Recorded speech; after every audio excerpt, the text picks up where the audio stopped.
আসসালামু আলাইকুম। Short syllabus যখন থেকে অ্যানাউন্স করা হয়েছে, তোমরা এইচএসসি 23 ব্যাচ তোমাদের কিন্তু অনেক কোয়েশ্চেন অ্যান্ড অনেক কনফিউশন তোমাদের মাথার মধ্যে এসে ভিড় করেছে। তোমাদের ওই কোয়েশ্চেনগুলোর অ্যান্সার দেওয়ার জন্যই মূলত আজকের এই ভিডিওটা বানানো। তো তোমাদের শর্ট সিলেবাসে তোমরা একটু খেয়াল করবা, তোমাদের প্রথম কোশ্চেন যেটা হচ্ছে, তোমাদের হাতে সময় অনেক কম, এই কম সময়ের মধ্যে তোমাদের যে শর্ট সিলেবাসটা দেওয়া হয়েছে ওই শর্ট সিলেবাসটাও তোমাদের কাছে অনেক বড় মনে হচ্ছে। তোমাদের কাছে মনে হচ্ছে এত কম সময়ে এত বড় সিলেবাস তোমাদের পক্ষে কভার করা পসিবল না। তো তোমাদের এই কারণে তোমাদের হচ্ছে গিয়ে আমি একটা এখানে ম্যাথমেটিক্যালি আমি ব্যাপারটা বোঝানোর চেষ্টা করব যে কিভাবে তোমাদের যতটুকু সিলেবাস দেওয়া হয়েছে ততটুকু সিলেবাস তোমাদের যতটুকু টাইম দেওয়া হয়েছে ততটুকু টাইমের মধ্যে কভার করা পসিবল। অ্যান্ড এখানে তোমাদের টাইমটা আসলে কম দেওয়া হয়নি, তোমাদের যথাযোগ্য টাইমই দেওয়া হয়েছে, অ্যান্ড তোমাদের সাথে অবিচার করা হয়নি, ন্যায়বিচারই করা হয়েছে। দেখো, আমি হচ্ছে এইচএসসি 19 ব্যাচ। আমার ক্ষেত্রে ব্যাপারটা কীরকম হয়েছিল, আমি জুলাই মাসের 2017 থেকে মার্চ মাসের 2019 সাল এইটুকু টাইম পেয়েছিলাম আমার এইচএসসি লাইফে, অর্থাৎ টোটাল 1 বছর 9 মাস সময় আমি আমার এইচএসসি লাইফে পেয়েছি। সেক্ষেত্রে তোমরা কতটুকু সময় পাচ্ছ? তোমরা মার্চ মাসের 2022 সালের মার্চ মাস থেকে 2023 সালের মে মাস পর্যন্ত, অর্থাৎ 1 বছর 3 মাস সময় তোমরা পাচ্ছ তোমাদের এইচএসসি লাইফের ক্ষেত্রে। অর্থাৎ আমাদের তুলনায় তোমরা সময় পাচ্ছ 6 মাস কম। 6 মাস কম সময়, অর্থাৎ আমাদের থেকে 30% কম সময় তোমরা পাচ্ছ। এই 30% কম সময়ের ক্ষেত্রে তোমাদের অবশ্যই 30% সিলেবাস কমায় দেওয়া উচিত, তাই না? সেক্ষেত্রে তুমি খেয়াল করো, বায়োলজি 24টি চ্যাপ্টারের মধ্যে 10টা চ্যাপ্টার বাদ দিয়ে দেওয়া হয়েছে, 40% সিলেবাস কমায় দেওয়া হয়েছে। আরও বেশি কমায় দিয়েছে, 30%-এর থেকেও বেশি কিন্তু কমায় দেওয়া হয়েছে। ফিজিক্সের ক্ষেত্রে 30% কমাইছে, ম্যাথের ক্ষেত্রে দেখো 40% কমাইছে, আরও বেশি কমিয়ে দিয়েছে। কেমিস্ট্রির ক্ষেত্রে 2টা অধ্যায় সম্পূর্ণ বাদ দিছে, বাকিগুলো অধ্যায় কিন্তু আংশিক বাদ দেওয়া হয়েছে। তো কেমিস্ট্রির ক্ষেত্রে এই হিসাবটা করলে দেখা যায় 30 থেকে 40% সিলেবাস কেমিস্ট্রির ক্ষেত্রে রিডিউস করে দেওয়া হয়েছে। তার মানে তুমি যদি সায়েন্সের এই 4টা সাবজেক্টের দিকে খেয়াল করো, তোমার যতটুকু সময় তুমি কম পাচ্ছ তার থেকে বেশি কিন্তু তোমার সিলেবাসটা কমানো হয়েছে। তার মানে তোমার সিলেবাসটা কিন্তু আসলে বেশি না বা বড় না, তুমি যতটুকু সময় পাচ্ছ তার সেই অনুযায়ী তোমার সিলেবাসটা আসলে ছোটই রয়েছে। এরপর দেখো, তোমাদের প্রশ্ন হচ্ছে এই সাবজেক্টগুলোর যেই চ্যাপ্টারগুলো বাদ দিয়ে দেওয়া হয়েছে ওই চ্যাপ্টারগুলো যদি আমার বেসিকের ক্ষেত্রে কাজে দরকার পড়ে তখন আমি কি করব? অর্থাৎ আমার এই চ্যাপ্টারগুলো কি আমার হচ্ছে ওই সাবজেক্টের অন্য কোনো চ্যাপ্টারের ক্ষেত্রে বেসিক হিসেবে কাজ করবে কি না, এটা তোমাদের একটা প্রশ্ন। সেই প্রশ্নের উত্তর আমি তোমাকে এখানে দিয়ে দিচ্ছি। দেখো, বায়োলজি ফার্স্ট পেপার আর সেকেন্ড পেপারের কথা যদি চিন্তা করি, বায়োলজি ফার্স্ট পেপারের চ্যাপ্টার 3, এই চ্যাপ্টারটা কিছুটা বেসিকের একটা চ্যাপ্টার, এই চ্যাপ্টারটা আমাদের একটু পড়া উচিত। এখানে তোমার কার্বোহাইড্রেট, প্রোটিন, লিপিড এবং এনজাইম, এই 4টা টপিক নিয়ে কথা বলা হয়েছে। এই 4টা টপিকের মধ্যে থাকা প্রকারভেদগুলো, তাদের পরিচয়গুলো এবং বৈশিষ্ট্যগুলো এইটুকু যদি তুমি পড়ে রাখো তাহলে কিন্তু এই চ্যাপ্টার থেকে তোমার আর এক্সট্রা কিছু পড়া লাগছে না। তাহলে এই চ্যাপ্টারে কিন্তু তোমার এটা কিন্তু একটা বড় একটা চ্যাপ্টার, এবং সেই বড় চ্যাপ্টারে একটা ছোট একটা পার্সেন্টেজ তুমি পড়ছো তোমার বেসিক ক্লিয়ার করার জন্য, যে বেসিকটা তোমার অন্যান্য চ্যাপ্টারগুলোতে কিছুটা হলেও দরকার পড়বে। সো এই চ্যাপ্টার বাদে বাকি যে চ্যাপ্টারগুলো রয়েছে একটা চ্যাপ্টারও তোমার বেসিকের জন্য দরকার পড়বে না। চ্যাপ্টার 5, 6 তুমি যদি অনেক বেশি কৌতূহলী হয়ে থাকো, যে তোমার যদি অনেক বেশি আগ্রহ থাকে যে আমি আসলে সব কিছু পড়তে চাই, সব কিছু জানতে চাই, তাহলে তুমি এই 5, 6, 10 এই চ্যাপ্টারগুলো পড়তে পারো। তাছাড়া এই চ্যাপ্টারগুলো পড়ার কোনো প্রয়োজন নাই। এবং বায়োলজি ফার্স্ট পেপারের চ্যাপ্টার 12, এটা তো একটা দুধ ভাত চ্যাপ্টার। এই চ্যাপ্টারটা আসলে ম্যাক্সিমাম স্টুডেন্টই তার এইচএসসি লাইফে স্কিপ করে চলে যায়, কারণ এই চ্যাপ্টারটা সৃজনশীলও দরকার পড়ে না এবং এমসিকিউর ক্ষেত্রেও চ্যাপ্টারের গুরুত্ব খুবই কম। বায়োলজি সেকেন্ড পেপারের চ্যাপ্টার 12 সেম অবস্থা, এই চ্যাপ্টারটা একটা দুধভাত চ্যাপ্টার, এই চ্যাপ্টারটাও সৃজনশীলে আসে না, এমসিকিউর ক্ষেত্রেও এটার গুরুত্ব খুবই কম। এবং বাকি যে চ্যাপ্টারগুলো আছে বায়োলজি সেকেন্ড পেপারের 6, 8, 9, 10 এই চ্যাপ্টারগুলো তুমি যদি হচ্ছে বাদ দিয়ে চলে যাও তাহলেও তোমার তেমন একটা প্রবলেম হবে না। কারণ কি? কারণ চ্যাপ্টার 6 এটা তুমি 9, 10-এ পড়ে এসেছো, কিডনির চ্যাপ্টার 9, 10-এ তুমি এটা পড়েছো। বায়োলজিতেও কিন্তু চ্যাপ্টার 10 যেটা হচ্ছে প্রজননের চ্যাপ্টার, এটা তুমি পড়ে এসেছো। বায়োলজি ফার্স্ট পেপারের চ্যাপ্টার 10, সেকেন্ড পেপারের চ্যাপ্টার 9, এই দুটো হচ্ছে প্রজননের চ্যাপ্টার। এইটা তোমাদের এসএসসির শর্ট সিলেবাসেও ছিল। সো তোমরা এসএসসিতে প্রজনন কিন্তু পড়ে এসেছো বায়োলজির ক্ষেত্রে। আচ্ছা, আর হচ্ছে বাকি তোমার বায়োলজি সেকেন্ড পেপার চ্যাপ্টার 6, এটা হচ্ছে কিডনির চ্যাপ্টার। এই চ্যাপ্টারটা তোমরা হচ্ছে বায়োলজির ক্ষেত্রে পড়ে আসছো, তোমরা হচ্ছে গিয়ে এসএসসিতে পড়ে এসেছো। এখন তোমরা অনেকে হচ্ছে গিয়ে তোমাদের ক্ষেত্রে বায়োলজি হচ্ছে তোমাদের 4th সাবজেক্ট ছিল, সো সেক্ষেত্রে তো তোমরা অনেকেই হচ্ছে বায়োলজি পড়ো নাই, যাদের বায়োলজি 4th সাবজেক্ট ছিল এসএসসিতে, তাদের ক্ষেত্রে তোমাদের হচ্ছে পরামর্শটা কীরকম হবে? তাদের ক্ষেত্রেও কিন্তু বায়োলজি এই চ্যাপ্টারগুলো তোমাদের পড়া দরকার নাই। তোমার এসএসসিতে পড়া থাকুক বা না থাকুক, এই চ্যাপ্টারগুলো তুমি পড়বা না। এটা যেহেতু শর্ট সিলেবাসে নাই, এই চ্যাপ্টারগুলো তুমি পড়বা না। বায়োলজির পর আসো ফিজিক্সের ক্ষেত্রে ফিজিক্সের ফার্স্ট পেপারের চ্যাপ্টার 3, এই চ্যাপ্টারটা বাদ দেওয়া উচিত হয়নি আমি বলবো, কারণ এই চ্যাপ্টারটা তোমার চ্যাপ্টার 4 এর ক্ষেত্রে দরকার পড়বে। চ্যাপ্টার 3 তে হচ্ছে তোমার গতিবিদ্যা নিয়ে আলোচনা আছে, এরপরে চ্যাপ্টার 4 এ নিউটনিয়ান বলবিদ্যা নিয়ে আলোচনা রয়েছে।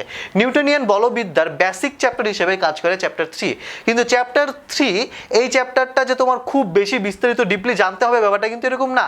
এই চ্যাপ্টারটা তোমার হচ্ছে যেই স্যারের কাছে, স্কুল কলেজে বলো অথবা প্রাইভেটে বলো, তোমার যেই স্যার তোমাকে হচ্ছে এই চ্যাপ্টারটা পড়াবে নিউটনিয়ান বলবিদ্যা চ্যাপ্টার 4, ওই স্যার ওই চ্যাপ্টার পড়ানোর সময় চ্যাপ্টার 3 এ যতটুকু বেসিক তোমার ওই চ্যাপ্টারের জন্য দরকার পড়বে ততটুকু বেসিক কিন্তু ওই স্যার তোমাকে পড়াই দিবেন। সো তোমার আলটিমেটলি চ্যাপ্টারটা কিন্তু পড়া দরকার পড়ছে না। এরপর দেখো চ্যাপ্টার 9, এই চ্যাপ্টার তো বেসিকের চ্যাপ্টার না, কখনোই না, কারণ হচ্ছে এই চ্যাপ্টারের আগে আরেকটা চ্যাপ্টার আছে চ্যাপ্টার 8, যেটাকে বলা হয় পর্যায়বৃত্ত গতি। ওই চ্যাপ্টারটাই কিন্তু আসলে বেসিকের চ্যাপ্টার, এবং পর্যায়বৃত্ত গতিরই একটা উদাহরণ হচ্ছে তরঙ্গ, যেই তরঙ্গ হচ্ছে ফিজিক্স ফার্স্ট পেপারের চ্যাপ্টার 9। এই চ্যাপ্টারটা তোমার বাদ দেওয়া হয়েছে, তার মানে এই চ্যাপ্টারের বেসিক তোমার অন্য কোনো চ্যাপ্টারে দরকার পড়ছে না। সো এই চ্যাপ্টার তুমি ইজিলি বাদ দিয়ে দিতে পারছো। ফিজিক্স ফার্স্ট পেপারে এই দুটো চ্যাপ্টারই বাদ দেওয়া হয়েছে, বাকি সব চ্যাপ্টার কিন্তু রয়েছে ফিজিক্স ফার্স্ট পেপারে। সেকেন্ড পেপারে চলে আসো। সেকেন্ড পেপারের লাস্টের যে অধ্যায়টা দেখো, জ্যোতির্বিজ্ঞান। এটা অ্যাস্ট্রোনমি আমরা সবাই কম বেশি জানি, সৌরজগৎ সম্পর্কে, ব্ল্যাক হোল সম্পর্কে, গ্যালাক্সি সম্পর্কে আমাদের সবারই কম বেশি ধারণা রয়েছে। সো এই চ্যাপ্টারটা আসলে বাদ দেওয়াটা তো আমরা সবাই হচ্ছে চ্যাপ্টারটা গণহারে বাদ দিই। আমরা হচ্ছে কি আমাদের যদি এই চ্যাপ্টারটা সিলেবাসের থেকেও থাকে, আমরা কিন্তু সেটা ম্যাক্সিমাম জনই পড়ি না। আমাদের পরে দেখো 4, 5 আর 6, 4, 5 এই দুটো চ্যাপ্টারের ক্ষেত্রে তুমি খেয়াল করো। চ্যাপ্টার 2, 3 এই দুটো কিন্তু আসলে বেসিকের চ্যাপ্টার। চ্যাপ্টার 2, 3 হচ্ছে তড়িৎ, সেখানে তড়িৎ নিয়ে আলোচনা করা হয়। 4, 5 হচ্ছে ম্যাগনেটিজম নিয়ে আলোচনা করা হয়, চৌম্বকত্ব নিয়ে আলোচনা। তো চ্যাপ্টার 4, 5 এর চৌম্বকত্বের আলোচনার জন্য বেসিক চ্যাপ্টার হিসেবে কাজ করে তড়িতের চ্যাপ্টারগুলো। তো তড়িতের চ্যাপ্টার তুমি অলরেডি পড়ে ফেলেছো, তো বেসিকের চ্যাপ্টার কিন্তু তোমার পড়া হয়ে গেছে। 4, 5 যদি তুমি নাও পড়ো, তোমার এই 4, 5 চ্যাপ্টারের বেসিক অন্য কোনো চ্যাপ্টারে তোমার দরকার পড়ছে না। সো এই চ্যাপ্টার বাদ দিয়ে তোমার কোনো ধরনের কোনো সমস্যা হবে না অন্যান্য চ্যাপ্টার পড়ার ক্ষেত্রে। এরপর আসছে চ্যাপ্টার 6, এই চ্যাপ্টার 6টা হচ্ছে আলোর চ্যাপ্টার, এখানে জ্যামিতিক আলোক বিজ্ঞান নিয়ে আলোচনা হয়েছে। আর চ্যাপ্টার 7 হচ্ছে ভৌত আলোক বিজ্ঞান, সেখানে হচ্ছে তোমার সেখানেও আলো নিয়ে আলোচনা। চ্যাপ্টার 6 আর 7 এই দুই আলোর চ্যাপ্টারের মধ্যে ডিফারেন্স হচ্ছে, চ্যাপ্টার 6 এ যে আলো নিয়ে আলোচনা করা হয়েছে, ওই আলো নিয়ে আলোচনা তুমি তোমার 9-10 এর লাইফেও, তুমি তোমার এসএসসি লাইফেও কিছুটা ধারণা পেয়ে এসেছো। এই জন্য চ্যাপ্টার 6টা এখানে বাদ দিয়ে দেওয়া হয়েছে, কারণ তুমি এই চ্যাপ্টার 6 সম্পর্কে তোমার যতটুকু বেসিক না জানলেই নয়, ততটুকু বেসিক তুমি 9-10 পড়ে এসেছো। এবং চ্যাপ্টার 7, এই চ্যাপ্টার 7-এ যেই টপিক নিয়ে আলোচনা করা হয়েছে, ওই টপিক সম্পর্কে তোমার কোনো ধারণাই নাই আসলে। 9-10 এই ব্যাপারগুলো নিয়ে কোনো ধারণা দেওয়া হয় নাই, এই কারণে তোমার শর্ট সিলেবাসে চ্যাপ্টার 7টা রাখা হয়েছে, 6টাকে বাদ দিয়ে দেওয়া হয়েছে। বুঝতে পারছি। এরপর আসি আমরা ম্যাথে। Math first paper, second paper, total 8টা চ্যাপ্টার এখানে বাদ দেওয়া হয়েছে। ফার্স্ট পেপারের ক্ষেত্রে দেখো, যেই চ্যাপ্টারগুলো এখানে বাদ দেওয়া হয়েছে, ওই চ্যাপ্টারগুলো কিন্তু আসলে কম ইম্পর্টেন্ট চ্যাপ্টার। এই চ্যাপ্টারগুলো আমরা নর্মালি পড়ি না। যেমন হচ্ছে চ্যাপ্টার 2 ভেক্টর, এই ভেক্টর তুমি ফিজিক্সে বিস্তারিত পড়বা, ম্যাথের জন্য ভেক্টর তোমার কিন্তু আর এক্সট্রা করে পড়া দরকার পড়ছে না। সো এই চ্যাপ্টারটা তোমার বাদ দিয়ে দেওয়া হয়েছে। চ্যাপ্টার 5 বিন্যাস সমাবেশ, এই বিন্যাস সমাবেশের বেসিক তোমার ফার্স্ট পেপারের কোথাও তো দরকার পড়েই না, সেকেন্ড পেপারের তোমার চ্যাপ্টার 5 আর 10 এর ক্ষেত্রে এই বিন্যাস সমাবেশে বেসিকটা দরকার পড়তো, কিন্তু এই 5 আর 10 কিন্তু বাদ দিয়ে দেওয়া হয়েছে। সো তোমার হচ্ছে বিন্যাস সমাবেশ এবং ম্যাথ সেকেন্ড পেপারের চ্যাপ্টার 5 অর্থাৎ দ্বিপদী বিস্তৃতি এবং চ্যাপ্টার 10 অর্থাৎ সম্ভাবনা, এই চ্যাপ্টারগুলো কিন্তু তোমার বাদ দিয়ে দেওয়া হয়েছে, এবং এগুলোর বেসিক তোমার অন্য কোথাও দরকার পড়ছে না। এখন তোমাদের কাছে প্রশ্ন, তোমাদের হয়তো প্রশ্ন থাকতে পারে যে যেই চ্যাপ্টারগুলো বাদ দিয়ে দিচ্ছি, এই চ্যাপ্টারগুলো হচ্ছে গিয়ে আমার তো জানা হইলো না, এই জানার ল্যাকিংসটা আমি কিভাবে পূরণ করব? এই জানার ল্যাকিংসটা তোমার কিন্তু আসলে এখানে ল্যাকিংস তেমন একটা থাকছে না, কারণ কি জানো, তুমি দ্বিপদী বিস্তৃতি এবং সম্ভাবনা এগুলো 9-10-এও পড়েছো, এবং বিন্যাস সমাবেশ এই জিনিসটা তুমি 9-10-এ না পড়ে থাকলেও এই জিনিসটা তোমার বাদ দিয়ে দেওয়া হয়েছে, কিন্তু এইটার বেসিক তুমি অন্য কোনো চ্যাপ্টারে কিন্তু তোমার দরকার পড়ছে না। সো এই চ্যাপ্টারটা তোমার কিন্তু কোনো পেইন তোমাকে দিবে না অন্যান্য চ্যাপ্টারের ক্ষেত্রে যেগুলো শর্ট সিলেবাসে রয়েছে। এরপর দেখো তোমার হচ্ছে ম্যাথ ফার্স্ট পেপারে চ্যাপ্টার 6 আর 8 যদি চিন্তা করো, চ্যাপ্টার 6 হচ্ছে ত্রিকোণমিতির একটা চ্যাপ্টার। এই চ্যাপ্টারে যেই বিষয়গুলো নিয়ে আলোচনা করা হয়েছে এগুলো তোমরা 19-এই শিখে এসেছো। সো এই কারণে চ্যাপ্টার 6 খুব ইম্পর্টেন্ট কোনো চ্যাপ্টার না, এখান থেকে সৃজনশীল আসলে তোমাদের হচ্ছে সৃজনশীল এই চ্যাপ্টার থেকে আসে না। এবং চ্যাপ্টার 8 এটা একটা ইম্পর্টেন্ট চ্যাপ্টার, এখানে ফাংশন নিয়ে আলোচনা রয়েছে। তোমাদের ফাংশন তোমরা 19-এও পড়ে এসেছো, কিন্তু ফাংশন নিয়ে তোমাদের অনেক হচ্ছে কি কনসেপচুয়াল বা বেসিক অনেক প্রবলেম থাকে, যে প্রবলেমগুলো এই চ্যাপ্টারটা পড়লে তোমাদের ক্লিয়ার হয়ে যায়। এবং এই চ্যাপ্টারের হচ্ছে বেসিকটা তোমার 9 আর 10 অর্থাৎ ডিফারেন্সিয়েশন অ্যান্ড ইন্টিগ্রেশনে তোমার দরকার পড়ে। সো এই চ্যাপ্টারটা বাদ দিয়ে কিন্তু তোমাদের কিছুটা প্রবলেম হবে। এই কারণে আমি তোমাদেরকে সাজেস্ট করবো এই চ্যাপ্টার 8 ফাংশন, এই চ্যাপ্টারটা তোমরা কিছুটা হলেও পড়ে রাখবা। এখন এই চ্যাপ্টারটা কিন্তু তোমার এমনিতেও পড়তে হবে, কারণ এই চ্যাপ্টারটা তোমার প্র্যাকটিক্যালে দরকার পড়বে।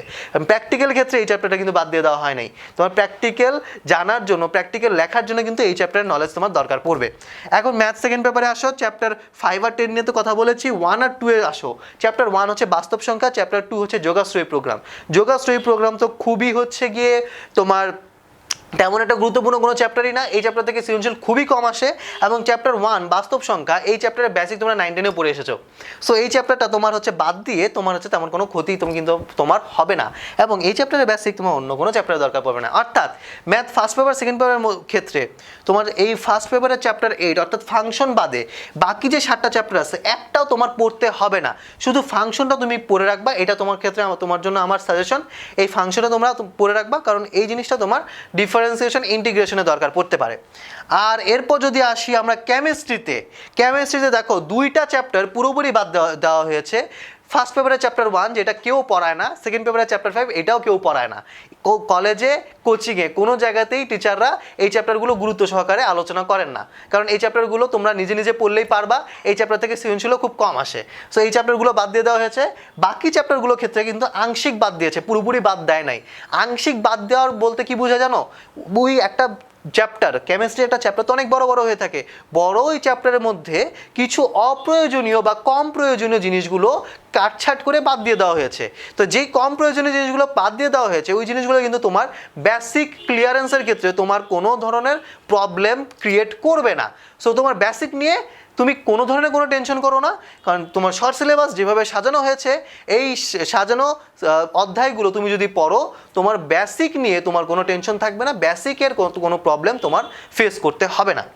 এখন নেক্সট কোশ্চেনে আসি, অ্যাডমিশন। তোমার শর্ট সিলেবাস তো আমি এইচএসসিতে দিলাম, কিন্তু আমার অ্যাডমিশনে কি ফুল সিলেবাস আসবে? না ভাইয়া, কখনোই না। তুমি এইচএসসি পরীক্ষা শর্ট সিলেবাসে দিয়েছো, কেন তোমার অ্যাডমিশন পরীক্ষা ফুল সিলেবাসে হবে? তাহলে তো তোমাকে জোর করে কলেজ, যেই তোমাকে হচ্ছে কলেজে তোমার শর্ট সিলেবাস পড়ানো হয় নাই, এখন তোমাকে জোর করে হচ্ছে ফুল সিলেবাস তোমার উপর চাপায় দেওয়া হলো অ্যাডমিশনের সময়। তো অ্যাডমিশনের সময় জোর করে ফুল সিলেবাস চাপায় দেওয়াটা তো তোমার উপর হচ্ছে গিয়ে এটা তো একটা অন্যায় অবিচার হয়ে গেল, তাই না? সো এই কাজটা কখনোই করবে না। এইবার যেমন হচ্ছে তোমার এইবার যে 21 ব্যাচ এইচএসসি 21 ব্যাচ যারা পরীক্ষা দিচ্ছে তাদের কিন্তু সব জায়গাতেই শর্ট সিলেবাসে পরীক্ষা হচ্ছে, এবং সব জায়গায় বলা হচ্ছিল যে মেডিকেল ভর্তি পরীক্ষা ফুল সিলেবাসে হইতে পারে, কিন্তু মেডিকেল ভর্তি পরীক্ষাটাও শর্ট সিলেবাসেই হয়েছে। তুমি দেখবা 95% প্রশ্ন সরাসরি শর্ট সিলেবাস থেকে এসেছে, এবং 5% প্রশ্ন যেটা সবাই বলছে যে এই 5% প্রশ্ন শর্ট সিলেবাস থেকে হয় নাই, সেটাও কিন্তু শর্ট সিলেবাসের সাথে একটা কানেকশন তার রয়েছে। তার মানে তুমি শর্ট সিলেবাস পড়লে তোমার কিন্তু অ্যাডমিশনে শর্ট সিলেবাসের বাইরে কোনো ধরনের কোনো কিছু চিন্তা করতে হবে না। সো ফুল সিলেবাস নিয়ে তুমি একদমই চিন্তা ভাবনা করো না, একদমই টেনশন করো না। তোমার এইচএসসি বলো, অ্যাডমিশন বলো, সব জায়গাতেই শর্ট সিলেবাস ফলো করা হবে। এরপর আসি আরেকটা প্রশ্নে। তোমাদের অনেকেই হচ্ছে অনেক বেশি সামনের বা ভবিষ্যতের কথা চিন্তা করো যে ভাইয়া এখন আমরা হচ্ছে কি এই ইন্টারের অনেকগুলো চ্যাপ্টার পড়ছি না, আমাদের বেসিকে যে প্রবলেমটা থেকে যাচ্ছে সেই প্রবলেমটা তো সামনে আমাদের চাকরির ক্ষেত্রে হইতে পারে, যেখানে হচ্ছে গিয়ে আমাদের করেসপন্ডিং ব্যাচও থাকবে, আমাদের সিনিয়ররাও থাকবে, জুনিয়ররাও থাকবে, যারা হচ্ছে করোনার শিকার হয়নি বা শর্ট সিলেবাসের শিকার হয়নি, তারা তো চাকরির ক্ষেত্রে আমাদের থেকে আগায় থাকবে। তখন আমরা কি করব? আসলে তোমার এই প্রশ্নটাই কিন্তু ভাইয়া ভুল, কারণ তোমরা এখন ইন্টার লাইফে আসো, তো তোমরা তোমাদের গ্র্যাজুয়েশনের ক্ষেত্রে বা ভার্সিটি লাইফে আসলে পড়ালেখাটা কীরকম থাকে এই সম্পর্কে তোমাদের ধারণাটা খুবই কম। ধারণাটা আমি তোমাদেরকে এখন দিয়ে রাখছি। সেটা হলো তোমাদের গ্র্যাজুয়েশনের ক্ষেত্রে 4 বছর এবং মেডিকেলের ক্ষেত্রে 5 বছর, এই 4 থেকে 5 বছরের যে এই সময়টা ভার্সিটি লাইফ, এই সময়ের ক্ষেত্রে প্রথম 2 বছর তোমাকে বেসিক পড়ানো হবে। তুমি যেই সাবজেক্টটা নিয়ে গ্র্যাজুয়েশন করছো ওই সাবজেক্টের বেসিক তোমাকে প্রথম 2 বছর পড়ানো হবে। তারপরে 2 থেকে 3 বছর তোমাকে ওই সাবজেক্টের যেই সাবজেক্টটা নিয়ে তুমি পড়ছো মেইনলি সেই সাবজেক্টের নলেজ তোমাকে দেওয়া হবে। তার মানে বেসিক নিয়ে প্রবলেম কিন্তু তোমার গ্র্যাজুয়েশনের ক্ষেত্রে কখনোই হবে না, কারণ বেসিক ভার্সিটির দায়িত্ব নিয়ে তোমার বেসিকটা তোমাকে প্রথম 2 বছরে তোমাকে পুশ করবে তোমার মধ্যে। তার মানে ইন্টারের বেসিক যে আমার না জানলে আমার হচ্ছে গ্র্যাজুয়েশনে প্রবলেম হবে, চাকরিতে প্রবলেম হবে, এরকম ধারণা তুমি রেখো না। এরকম ধারণা রেখে এটা হচ্ছে আসলে ভুল একটা ধারণা, বুঝতে পারছো? সো এই প্রশ্নগুলো আসলে আমি তোমাদের থেকে পেয়েছিলাম, যেগুলো প্রশ্নের অ্যান্সার আমি তোমাদের কাছে দিয়ে রাখলাম। আর তোমাদের যদি আরও কোনো প্রশ্ন থেকে থাকে অবশ্যই কমেন্ট করে জানাবে, আমি সর্বোচ্চ চেষ্টা করবো তোমাদের সবার কমেন্টের অ্যান্সার দেওয়ার। ধন্যবাদ।